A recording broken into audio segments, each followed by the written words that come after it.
Personi që shihni në këto pamje është autori i dyshuar i vrasjes së rojes 58 vjeçar në Vlorë mëngjesin e së dielës. Ai është fiksuar nga një kamerë sigurie duke kaluar në vendin e ngjarjes me kokën mbuluar me një kapele dhe fytyrën e fshehur pasi maske për të mos zbuluar identitetin e tij. Pamjet të tjera të kamerave të sigurisë treguan se ai kishte zbritur nga kodra pas banesës së 58 vjeçarit Renato Hoxhaj dhe ka qelluar 4 herë në drejtim të tij. Më pas ai është larguar po nga e njëjta rrugë pranë Kuzum Babas. Ndërkohë, dje në mbrëmje në Tiranë është arrestuar i riu Eris Mehmetaj, i cili dyshohet si bashkëpunëtor në krimin e rënd.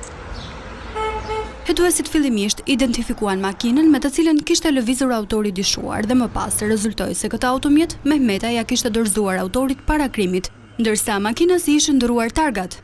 Eris Mehmetaj ju sekuestrua edhe një celular që pritet të zbardhë të dhëna të tjera për vrasjen e Renato Hoxhaj.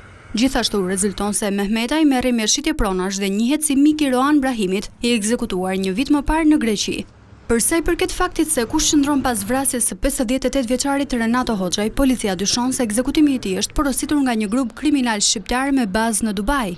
Gjithashtu, një nga pistat që po hetohet, por ende pa konfirmuar, është se 58 vjeçari shërbente si informatori një grupi kriminal në kohën kur u ekzekutua Gëzim Sinomate një vit më parë në Vlorë.